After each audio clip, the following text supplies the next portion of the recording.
दोस्तों यह कहानी 5 जून 2023 की है। दोस्तों हैदराबाद के एक पुलिस थाने में एक मंदिर का पुजारी अपनी भांजी के गायब होने की शिकायत दर्ज करवाता है।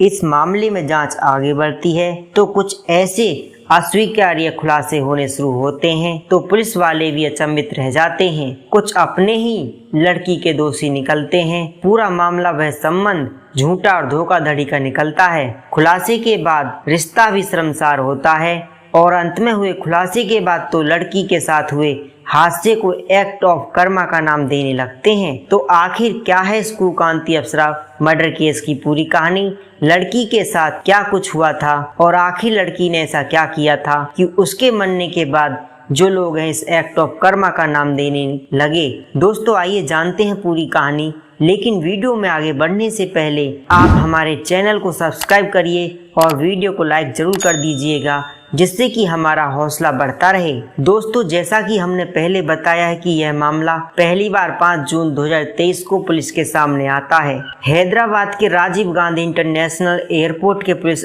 स्टेशन के पुलिस अधिकारी जब अपने अपने काम में बिजी थे, तभी शरीर पर सफेद वस्त्र धारण किए और माथे पर तिलक लगाए एक व्यक्ति थाने के अंदर दाखिल होता है। पुलिस वालों को यह व्यक्ति अपना नाम अय्यागिरी साई कृष्णा बताता है। इसकी उम्र 36 साल थी। पुलिस वालों के सामने अय्यागिरी बताता है कि 2 दिन पहले यानी 3 जून की रात को शमशाबाद के इलाके में मैंने अपनी 30 साल की भांजी कुकांती अप्सरा को अपनी कार से ड्रॉप किया था। उसे अपने दोस्तों से मिलने के लिए भद्राचलम जाना था। मैं अपनी भांजी को वहां ड्रॉप करके अपने घर चला गया।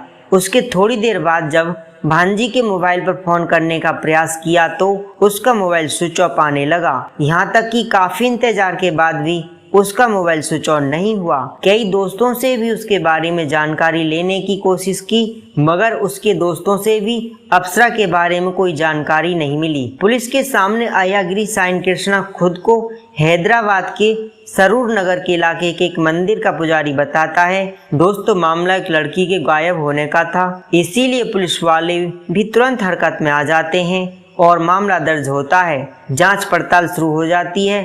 पुलिस के सामने अय्यागिरी ने बयान दिया था कि आखिर बार अप्सरा उसी के साथ कार में बाहर गई थी। दोस्तों इसलिए पुलिस वाले इस बात को कंफर्म करने के लिए अप्सरा की मां से सबसे पहले मिलते हैं और पूछते हैं कि क्या आखिर बार आपकी बेटी अप्सरा अय्यागिरी के साथ ही बाहर गई थी। दोस्तों अप्सरा की मां पुलिस वालों को बात पर सहमति जताती है। जैसा कि पहले अय्यागिरी ने बयान दिया था कि 3 जून की रात को ही उसने अपनी भांजी को शमशाबाद के एक लोकेशन पर ड्रॉप किया था। वहां से अप्सरा को भद्राचलम जाना था, जहां उसके दोस्त उसका इंतजार कर रहे थे। इसीलिए पुलिस वाले अप्सरा की पिकअप लोकेशन से लेकर अय्यागिरी द्वारा बताए गए ड्रॉप लोकेशन की जांच करते हैं। अब इस बीच में मिलने वाले एक सीसीटीवी फुटेज को खंगालने का फैसला किया जाता है। अय्यागिरी द्वारा बताया गया कि पिकअप और ड्रॉप लोकेशन के बीच की दूरी 21 किलोमीटर के आसपास की थी। प्रारंभिक जांच में ही पुलिस वालों को पता चलता है कि इन 21 किलोमीटर के बीच में सैकड़ों सीसीटीवी लगे हुए हैं। लड़की का पता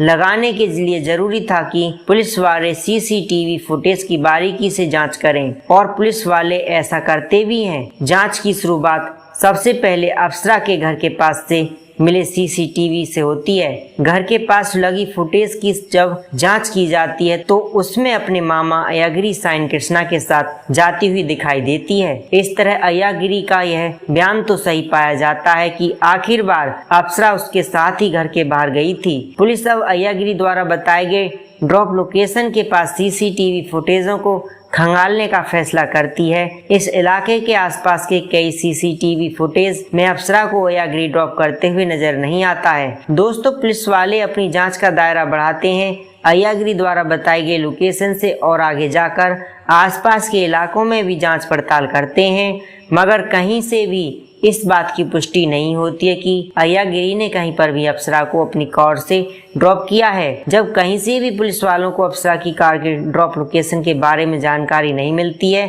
तो पुलिस वाले एक बार फिर से अय्यागिरी से पूछताछ करने का फैसला करते हैं। जब इस मामले में दोबारा से अय्यागिरी से पूछताछ शुरू बात होती है तो पुलिस वालों के सामने अय्यागिरी घबरा जाता है और अब दूसरी ड्रॉप लोकेशन के बारे में बताने लगता है। मतलब कि अय्यागिरी ने अब अपना बयान बदलना शुरू कर दिया था। जब अय्यागिरी अपना बयान बदलने लगता है तो पुलिस वालों को इस पर शक होने शुरू हो जाता है और अब अय्यागिरी से गहराई से पूछताछ करने का फैसला किया जाता है। जैसे जैसे पुलिस वालों की पूछताछ आगे बढ़ती है तो अय्यागिरी पुलिस वालों को नई नई कहानी सुनाने लगता है और लगातार अपने बयान बदलने लगता है, मगर ऐसा लंबे समय तक नहीं चल पाता क्योंकि पुलिस वाले अपना तरीका अपनाना शुरू करते हैं। तो दोस्तों यह अय्यागिरी सब कुछ सच सच बताना शुरू कर देता है। पुलिस के सामने जब अय्यागिरी के मामले की सच्चाई बताता है तो हर कोई अचंभित रह जाता है कि अय्यागिरी पुलिस वालों को बताता है कि उसने अपनी भांजी अप्सरा को कहीं भी ड्रॉप नहीं किया था,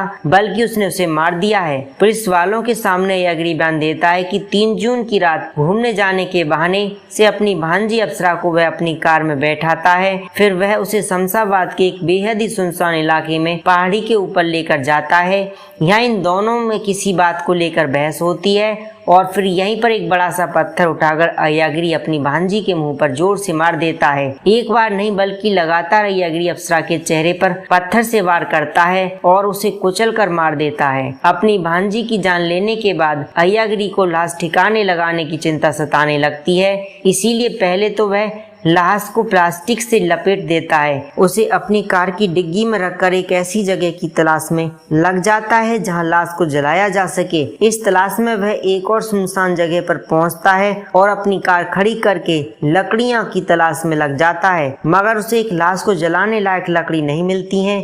दोस्तों इसके अलावा उसे पकड़े जाने का भी डर सताने लगता है, इसीलिए वह लाश को जलाने का फैसला बदल देता है और अब उसे दूसरे तरीके से लाश को ठिकाने लगाने का प्लान बनाने लगता है। लाश को गाड़ी की डिग्गी में ही रखकर वह उसे कुछ देर तक अपने घर की ही पार्किंग में खड़ी रखता है और फिर मौका मिलते ही कार लेकर उसे मंदिर के पीछे चला जाता है जहां पर पुजारी के तौर पर काम किया करता था। इस मंदिर के पीछे एक अफसर का दफ्तर था। इस दफ्तर के पास एक बड़ा सा मेन हॉल था। जब चारों तरफ से सन्नाटा हो जाता है, अय्यागिरी अपनी कार को इसी हॉल के पास लेकर जाता है और मौका पाते ही अप्सरा की लाश को सीमेंट हॉल में डालकर इसका ढक्कन बराबर बंद कर देता है, कोई कभी भी इस लाश तक न पहुंच पाए। इसीलिए अय्यागिरी 2 ट्रक मिट्टी से भी उसे मैन होल को ऊपर से ढकवा देता है। हालांकि 2 ट्रक मिट्टी डालने के बावजूद अगले दिन अय्यागिरी नोटिस करता है कि थोड़ी थोड़ी बदबू मैन होल से बाहर आ रही है। दोस्तों इसीलिए वह फिर मिट्टी हटाकर पहले मैन होल के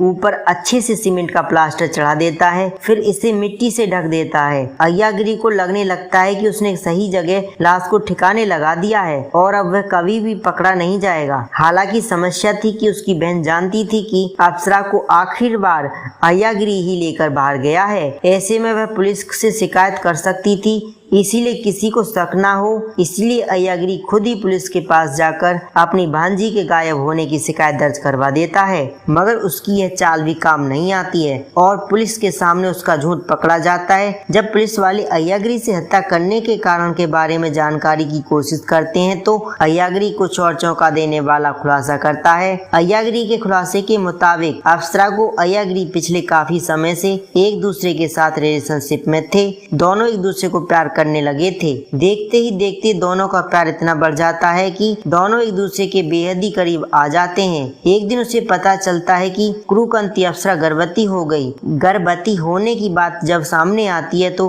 अप्सरा अय्यागिरी पर दबाव बनाने लगती है। अब ऐसा नहीं चलेगा, बल्कि जितनी जल्दी हो सके तो मुझसे शादी कर लो, तुम मुझसे शादी कर लो। मगर अय्यागिरी के सामने समस्या यह थी कि उसकी शादी कई साल पहले किसी दूसरी लड़की से हो चुकी थी और दोस्तों उसके 2 बच्चे भी थे। यह बात अप्सरा भी जानती थी, इसीलिए वह लगातार अप्सरा को समझाने की कोशिश करता है। इस पर अप्सरा कहती है कि तुम अपनी पत्नी को छोड़ दो और मुझसे शादी कर लो, क्योंकि अप्सरा अय्यागिरी का पहले ही एक रिश्ता था। इसीलिए अप्सरा लाख जिद के बावजूद अय्यागिरी शादी के लिए मना करता है। इस बीच अय्यागिरी को समझाने पर अप्सरा अपना अबॉर्शन करवा लेती है। अबॉर्शन के बाद भी वह लगातार अय्यागिरी पर शादी के लिए दबाव बनाती रहती है। इसके बाद अय्यागिरी खौफनाक प्लान बनाना शुरू करता है और फिर 3 जून की रात आखिरी बार ड्रॉप के बहाने अप्सरा को लेकर घर से बाहर निकलता है। फिर उसे एक पहाड़ी पर ले जाता है। यहाँ वह उसे समझाने समझाने की कोशिश करता है कि वह चाहकर भी उससे शादी नहीं कर सकता, मगर यहाँ पर अप्सरा कुछ समझने के लिए तैयार नहीं होती है। अय्याग्री के मुताबिक जब अप्सरा किसी भी तरीके से समझने के लिए राजी नहीं होती है तो वह एक बड़ा सा पत्थर उठाकर अप्सरा के चेहरे पर मार देता है। दोस्तों फिर वह लगातार अप्सरा को मारता है जब तक कि उसकी मौत का यकीन नहीं हो जाता। इस खुलासे के बाद अय्याग्री को गिरफ्तार करते हुए पुलिस कस्टडी में भेज दिया जाता है। पुलिस जांच में अय्याग्री की इंटरनेट सर्च हिस्ट्री भी सामने आता है कि जिससे पता चलता है कि उसने अप्सरा की हत्या करने के विषय में इंटरनेट पर सर्च किया था। दोस्तों कुछ दिनों की पूछताछ के बाद पुलिस वाले पूरे मामले का खुलासा करते हैं। एक मामा भांजी के अवैध रिश्ते और हत्या की खबर बाहर आते ही सुर्खियां बटोरना शुरू कर देती है और आसपास के राज्यों में खबरों में इसको मुख्य दर्जा दिया जाता है। अब यह खबर जब तमिलनाडु पहुंचती है तो अप्सरा ने जुड़ा हुआ एक बेहद ही हैरान कर देने वाला खुलासा होता है। दोस्तों जब यह खबर मीडिया के जरिए तमिलनाडु में रहने वाली धनलक्ष्मी नाम की महिला तक पहुंचती है तो वह मीडिया वालों के सामने चौंका देने वाला खुलासा करती है। दोस्तों वह बताती है कि अय्याग्री जिस कुकर्ती अप्सरा की हत्या की वह उसकी बहू है और इस बहू के चलते उसके बेटे ने आत्महत्या कर ली थी। आगे इस मामले में पुलिस जाँच करती है तो पता चलता है कि कुछ साल पहले